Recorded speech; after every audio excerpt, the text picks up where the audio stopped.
Fresh subs think twice. Merit bread, merit pay.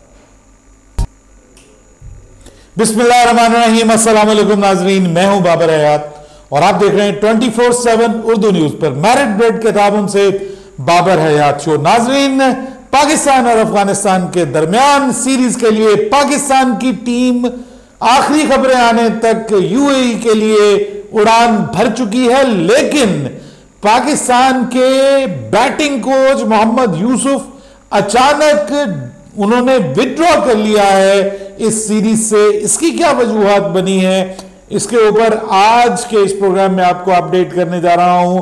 बात करेंगे world cup 2023 का एक टेंटेटिव शेड्यूल सामने आ गया है कि किस तारीख को आगाज होने जा रहा है, कब इख्तिताम होगा, कितने मैचेस होंगे और कुछ वेन्यूज भी सामने आ गए हैं कि फाइनल जो है वो किस बड़े स्टेडियम में होने जा रहा है। इस हवाले से भी आपको अपडेट करूंगा और फिर बात करेंगे कि दुनिया क्रिकेट में कुछ और भी चल रहा है। ये तमाम मौज़ूआत हमारे आज के इस प्रोग्राम का हिस्सा होंगे, लेकिन आगे बढ़ने से पहले आपसे गुजारिश कि अगर आप हमारे नए व्यूअर हैं तो प्लीज हमारे इस चैनल को जल्दी से कर लीजिएगा सब्सक्राइब और बेल आइकन को पुश करना मत भूलिएगा। मुझे फॉलो कीजिए इंस्टाग्राम पे @बाबर और हमारे पेज को फेसबुक पे लाइक कर लीजिएगा। तो जनाब, पाकिस्तान की टीम रवाना हो रही है यूएई के लिए और पाकिस्तान की टीम जहां यूएई पहुंच रही है वहां अचानक एट 11th आवर पाकिस्तान की जो इंटरम सेटअप है, पाकिस्तान की कोचिंग स्टाफ, उसके एक बहुत इंपॉर्टेंट रुकन पाकिस्तान के लेजेंडरी बल्लेबाज मोहम्मद यूसुफ, जो कि बैटिंग कोच की हैसियत से पाकिस्तान के साथ वाबस्ता रहे हैं, पिछले टेन्योर में भी वो बैटिंग कोच के हैसियत से वाबस्ता रहे हैं, उन्होंने अचानक विड्रॉ कर लिया है और उन्होंने कहा कि जी कुछ पर्सनल रीजंस की वजह से मैं अवेलेबल नहीं हूंगा इस सीरीज के लिए। ये जो पर्सनल रीजंस होती है ना व्यूअर्स, ये बेसिकली नॉर्मली उस वक्त कहा जाता है कि जब आपके पास कोई और रीजंस बताने वाली ना हो और आप अवेलेबल भी ना हो। मतलब कोई ना कोई रीजन, वरना तो कोई ना कोई रीजन होती है ना। जब आपके पास असल में बड़ी रीजन हो लेकिन वो रीजन बताने वाली ना हो तो आप फिर कहते हैं कि due to some personal reasons, domestic reasons, इस तरह के अल्फाज जो हैं वो इस्तेमाल किए जाते हैं और उनके पीछे असल में रीजन कोई और होती है। असल बात ये हुई कि जब ये पाकिस्तान के लिए ये सीरीज का जब 13 को पाकिस्तान के स्क्वाड का ऐलान हुआ तो उस वक्त इनका नाम बतौर हेड कोच के सामने आया था और बाकायदा अनाउंस हो गया था कि मोहम्मद यूसुफ जो है वो उनको हेड कोच बनाया गया है। लेकिन उसके बाद जब अनाउंस हुआ दोबारा तो अब्दुल रहमान को जो है वो हेड कोच बना दिया गया। अब्दुल रहमान हेड कोच बने और मोहम्मद यूसुफ जो है वो उनको बतौर बैटिंग कोच ही टीम के साथ रखा गया और ये कहा गया कि इनका जो पहले ऐलान हुआ था ना वो गलती की बुनियाद पे हो गया था। वो जानबूझकर नहीं किया गया बल्कि गलती से उसका ऐलान हो गया। अब ये जो मामला है ना जी, इस वजह से अमूमन ये अंदाजा ये किया जा रहा है, सोर्सेज इस पे बात कर रहे हैं कि जनाब ये एक वजह बनी है मोहम्मद यूसुफ की बददिली की, क्योंकि मोहम्मद यूसुफ जो है वो बड़े अरसे से टीम के साथ अटैच्ड हैं और बड़े खामोश कैरेक्टर हैं, बहुत ज्यादा बात नहीं करते। वैसे उनकी सुनी भी नहीं जाती होगी टीम में, शरीफ आदमी है, शरीफ आदमी की कहां सुनी जाती है, तो उनकी सुनी भी नहीं जाती होगी बाबर आजम के होते हुए। तो वो बस जस्ट एक फॉर्मेलिटी के तौर पे ही काम सर अंजाम दे रहे थे। और बाकी जो बैट्समैन को आपको पता है कि जो कोई दिक्कत हो, कोई परेशानी हो तो उसके ऊपर सीरीज के दौरान तो मुझे नहीं लगता कि कोई बहुत ज्यादा आप किसी को टेक्निक सिखा सकते हैं। ठीक है जी, ये जो बैटिंग कंसल्टेंसी है या बॉलिंग कंसल्टेंसी है, ये बेसिकली ये ऑफ सीजन में करने वाले काम है। ये आपकी जो आपकी एकेडमी है ये उसमें करने वाले काम है, क्योंकि अगर किसी का कोई टेक्निकल इशू है किसी बल्लेबाज का तो वो एक दिन में तो रिजॉल्व हो नहीं सकता। उसके लिए आपको टाइम रिक्वायर्ड है, मेहनत रिक्वायर्ड है। उसके लिए उस लड़के को जिसका ये मसला है उसको मुस्तकिल बुनियादों पे उस पर काम करने की जरूरत है और वो ड्यूरिंग द सीरीज पॉसिबल नहीं है। अब ये 3 मैचेस की सीरीज है ना, इस मैचेस की सीरीज के लिए उनको पहले हेड कोच बनाया गया, फिर कह दिया गया जी कि ना जी ना, ये तो गलती हो गई है, गलती से उनका नाम ले दिया गया। फिर अब दोबारा जब उनको कहा गया कि नहीं जी आप बैटिंग कोच ही रहेंगे, तो ये एक वजह बन सकती है उनकी बददिली की। और 3 मैचेस की ये सीरीज है, इसमें आपको पता है कि कप्तान भी हमारा नौजवान कप्तान है। ये अलग बात कि आज भी जाते हुए जो है उसने बहुत जज्बाती अंदाज में कहा है कि जी हम एक यंग टीम जरूर है, लेकिन हम बहुत जबरदस्त परफॉर्म करेंगे इंशाल्लाह और पाकिस्तान की टीम जीत के आएगी अफगानिस्तान से ये 3 T20 इंटरनेशनल मैचेस की सीरीज। लेकिन फिर भी देखिए एक यंग टीम है और उसमें एक्सपेरिमेंटेशन की गई है, जिसको बहुत सारे लोगों ने पसंद नहीं भी किया और उन्होंने कहा कि जी ये क्या टीम बना दी आपने, ये कुछ समझ नहीं आती। आपको पता है हम वो लोग हैं जो बिल्कुल राजी नहीं होते। बाय द वे, आज अगर रमजानुल मुबारक होता है जी, उसका आगाज हो जाता है। अभी तक जब मैं वीडियो बना रहा हूं तो अभी तक तो चांद नजर नहीं आया।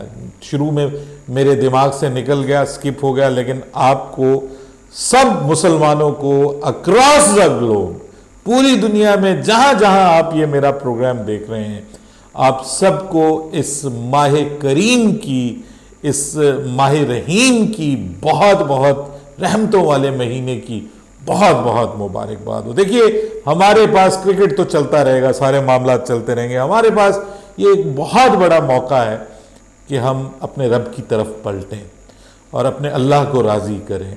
देखिए मुझ समेत हम सब गुनाहगार हैं, हम सब जो हैं वो उस रास्ते पे बिल्कुल नहीं चल रहे जो रास्ता हमसे, जिस रास्ते पे चलने का तकाजा हमसे अल्लाह पाक की ज़ात करती है। ये मैं बिल्कुल ऑनेस्टली बता रहा हूँ। हम लोग गुनाहों में डूबे हुए हैं, हम लोग दुनिया के पीछे भाग रहे हैं, जबकि एक वक्त ऐसा आना है कि जब हमें ये सब कुछ किया हुआ जो है ना, इस पर अफसोस होना है कि हमें वो करना चाहिए था जिससे अल्लाह राज़ी हो, अल्लाह के रसूल सल्लल्लाहु अलैहि वसल्लम राज़ी हो। हम वो काम नहीं कर रहे। बतौर उम्मत हम बहुत पीछे हैं, इसी वजह से ये जल्जले भी आ रहे हैं। ये सब मकाफात अमल है, हमारे आमाल का नतीजा है। अल्लाह पाक जो गुज़िश्ता रात जल्जला आया, उम्मीद है कि आप सब लोग उसमें महफूज रहे होंगे और जिन लोगों का बेचारों का नुकसान हुआ उनके लिए भी हमारी दुआएं हैं। ये बीच में मेरे दिमाग में चीज़ें स्किप हो जाती हैं, तो मैंने कहा कि ये मौका जानूँ, गनीमत जानूँ, और जो क्रिकेट से अलावा भी कोई बात जो है वो हम इंसान भी हैं और उससे बढ़कर हम मुसलमान हैं अल्हम्दुलिल्लाह।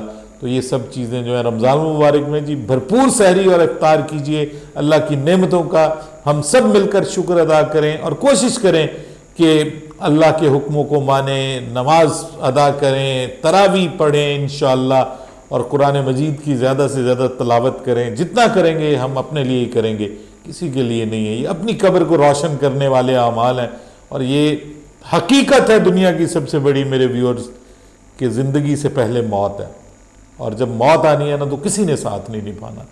हमारे अमाल जो हैं वही हमारे मददगार होंगे उस वक्त, और अमाल के लिए ये हमें दुनिया मिली है। बहरहाल जी, अब हम बात कर लेते हैं क्रिकेट पे। और क्रिकेट पे अगर हम बात करें तो जनाब बहुत सारे मेरे व्यूअर्स ने ये कहा कि जी ये तो रमज़ान है, रमज़ान में पाकिस्तान और अफ़गानिस्तान की सीरीज़ हो रही है और ये तो ठीक नहीं है। तो देखिए बात ये है कि रमज़ान जो है, मैं मानता हूँ इबादत की रात है, इबादत का महीना है और तरावी जो है वो बहुत ज़रूरी है, लेकिन उसके बावजूद जी अब ये दुनिया है, इसमें सब कुछ चल रहा है, क्या किया जा सकता है। क्रिकेट है जनाब वो तो अब रमज़ान के अंदर भी चलेगा, लेकिन ये अफ्तारी के बाद, क्योंकि डे एंड नाइट मैचेस हैं, तो अफ्तारी के काफ़ी देर बाद आप तरावी भी पढ़ सकते हैं, उसके बाद ये मैचेस हैं और आप उन मैचेस को से एंजॉय कर सकते हैं। 3 मैचेस हैं जी, और उम्मीद करते हैं कि इंशाल्लाह अच्छी और तगड़ी क्रिकेट देखने को मिलेगी, तगड़ी क्रिकेट देखने को मिलेगी दुनिया क्रिकेट को, क्योंकि इंडिया में इस बार 2023 का जो वर्ल्ड कप होने जा रहा है उसकी कुछ टेंटेटिव डेट्स और वेन्यूज सामने आ गए हैं, और 5 अक्टूबर से लेकर 19 नवंबर तक तकरीबन 1.5 महीना ये टूर्नामेंट जारी रहेगा। 48 मैचेस होंगे, 48 मैचेस खेले जाएंगे। ओ माय गॉड, ये बिल्कुल जैसे 2019 का वर्ल्ड कप है उसी फॉर्मूले के तहत ये वर्ल्ड कप खेला जाएगा, और सब टीमें जो है वो 8-8, 9-9 matches if I am not wrong आपस में खेलेंगी। सो बहुत जबरदस्त, बहुत तगड़ा टूर्नामेंट होने जा रहा है, फुल ऑफ एंटरटेनमेंट होने जा रहा है, और फाइनल जो है वो दुनिया के सबसे बड़े अहमदाबाद स्टेडियम में, नरेंद्र मोदी स्टेडियम अहमदाबाद में होने जा रहा है। लेकिन कुछ इश्यूज अभी भी बाकी हैं वर्ल्ड कप को लेकर के, जैसे जो है वो टैक्स वाला इशू चल रहा है, वो अभी तक कॉन्फ्रेंस तो जो आपस की मीटिंग है वो तो हो रही है वहां पे यूएई में, लेकिन अभी तक वो मामला जो है वो रिजॉल्व नहीं हुआ और अभी तक उसके ऊपर बात हो रही है। फिर पाकिस्तान के वीज़ास के हवाले से जो है पाकिस्तानी टीम और पाकिस्तान के सहाफ़ियों और जो पाकिस्तानी क्रिकेट शायकीन है उनको वीज़ा के हवाले से, उनकी सिक्योरिटी के हवाले से ये सारे मामला भी चल रहे हैं। लेकिन बहरहाल looking forward to see a wonderful world cup. 4 साल बाद आता है जी वनडे वर्ल्ड कप, ये असल वर्ल्ड कप है।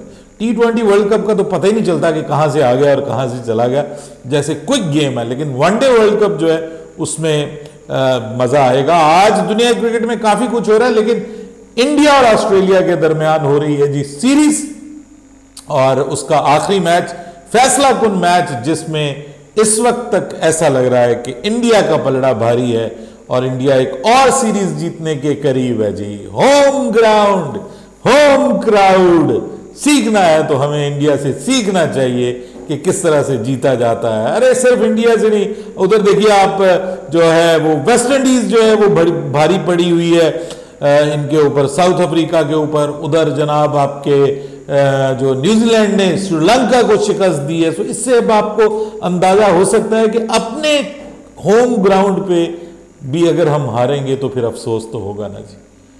बाबर हयात को इजाजत दीजिएगा, अल्लाह हाफिज।